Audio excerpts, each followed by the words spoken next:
We are going to start our sermon off today with a video clip. Some of you may recognize this clip. It's a scene from the movie The Great Outdoors. I should warn you, there is some mild language in this clip, so if you don't want to hear that for some reason, you can feel free to skip that section of the recording. For those of you who might not be familiar with the actors, you'll see Dan Aykroyd on the left and you'll see John Candy on the right. Let's see what these two gentlemen have to say. In the whole week you'll be here. Okay. Oh, wow. Just something. So anyway, you're an intelligent man. Thank you. Make a good living. Not bad. Get a good life. Pretty good. Answer me one question. Sure. Why the hell would you want to come up to a plant-infested no man's land like this and live like a barbarian for a week? You wouldn't understand. Try me. I have great memories of this country when I was a kid, and I used to come up here with my dad, and I want the boys to have the same memories. I would look around you, Roman, for God's sakes. This is beautiful country here. Take a good look. I'll tell you what I see when I look out there, if you want to know. Yeah, I'm curious. I see the underdeveloped resources of northern Minnesota, Wisconsin, and Michigan. I see a syndicated development consortium exploiting over $1.5 billion in forest products. I see a paper mill, and if the strategic metals are there, a mining operation. A greenbelt between the condos on the lake and a waste management facility, focusing on the newest rage in toxic waste, medical refuse. Infected bandages, body parts, IV tubing, contaminated glassware, entrails, syringes, fluid, blood, low-grade radioactive waste, all safely contained, sunken in the lake, and sealed for centuries. Now, I ask you, what do you see? I just see trees. Well, no one ever accused you of having the grand vision. Nope. Maybe it's all for the best, while the ambitious scramble for wealth and power, the Chet Ripleys of the world are just able to lay back and casually stroll along life's path. I mean that as a compliment. Oh, thanks. The rest of us are all probably going to die of heart attacks and strokes long before you. I hope so. Wouldn't that be great? As you can see, these two characters see something very different when they look out at the lake and the trees. Dan Aykroyd sees underdeveloped land ripe for development. He sees an opportunity to make money, and he doesn't seem to care one bit that it might also destroy the environment. What does John Candy see? Trees. That's all. Just trees. John Candy's character sees what is right in front of him, and he believes it is enough. Dan Aykroyd's character cannot see the beauty or the joy right in front of his eyes because he is striving for more. More wealth, more power, more money, more control. He has a scarcity mindset when he looks out across the water. What he sees before him is not enough. It's not producing enough in his mind. John Candy has an abundance mindset. He sees what is right in front of him and rests in knowing that it is enough. So, when we look at the story of Jesus feeding the 5,000, what do the disciples see? They see 5 loaves of bread and 2 small fish, and they panic. They are thinking with a scarcity mindset. There is no way this will be enough to feed all these people. But Jesus sees with an abundance mindset. He says, yes, this is enough. This will do perfectly.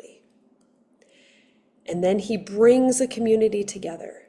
They feed everyone, and he offers perhaps the most important lesson of the day. When I first bought my business back in Wisconsin, I had 1 week to get it ready to reopen. I couldn't wait any longer than that because I needed clients to start coming back so I could start earning revenue. But there was a lot that needed to be done in that week. I walked in and I looked around and I was overwhelmed. And if I'm being honest, I didn't think it was possible. I was doomed before I even started. And then some of the staff who were going to be working for me called and said, "What do you need?" And a few of the clients who were ready for the business to reopen stopped by and said, "We are here. How can we help?"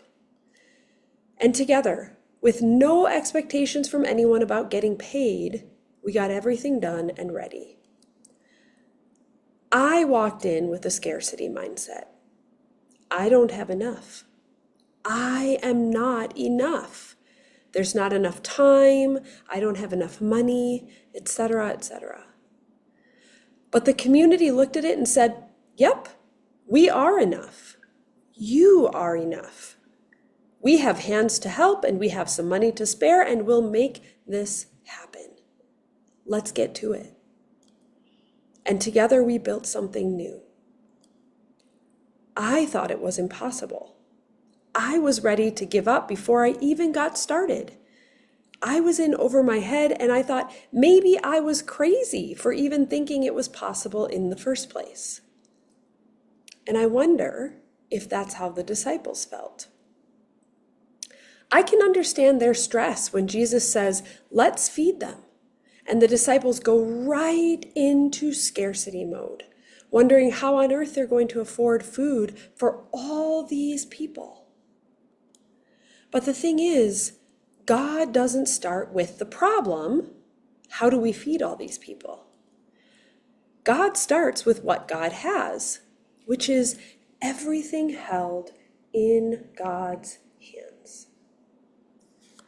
And God also starts with what God has given us. In my case, God gave me a community of people ready and willing to help. In the case of Jesus and the disciples, God gave them 5 loaves of bread and 2 fish. With God, all things are possible because God knows that God is always God. It's us who break faith. It's us who listen to scarcity. It's us who fear our own hunger. Our God is a God of abundance. However loud the scarcity of the world yells, God delights in feeding the hungry. God delights in providing what we need when we need it. And God delights in accomplishing what we dare not imagine. God doesn't start with the problem. That's how we work. But God starts with what we have. God meets us where we are in the moment, and God provides, but perhaps not always in the way we think God will provide or in the way we want God to provide. None of the disciples thought that 5 loaves and 2 fish could feed more than 5,000 people. But Jesus said, "I got this." We often don't think that what we have or who we are is enough. But God says, "I got this, and so do you. Together, we got this." When I bought my business, I did not have any idea that anyone would be able to help. All I saw was me and the time and the money that I had available, and it wasn't enough. But God said, "We got this," and showed me that it wasn't impossible because I was surrounded by a community of people who loved and cared deeply about the business reopening. They didn't know me yet, but they came to offer their help anyway. And the community just grew from these brave souls who were willing to take a chance and step forward. So what about us? What about our community? It has become easier and easier for churches to look at the world and say it's impossible. There is nothing we can do. We don't have enough people. We don't have enough money. We don't have enough energy or time. But what happens What shifts in our mindset if we look around at one another and instead we say, we are enough collectively? Together, we do have enough time, enough energy, enough resources, enough love and compassion and daring and whatever else we need. What could we accomplish together? Who could we help? Who could we serve? What issue could we support? How could we provide for and serve the community around us? What is God calling us to do? God doesn't start with the problem.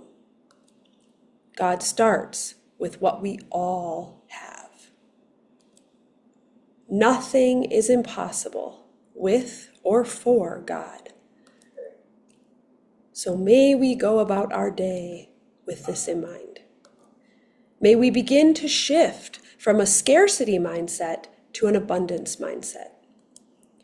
We have enough. We are enough. And God is enough. Together, we can do wonderful and amazing things. Amen.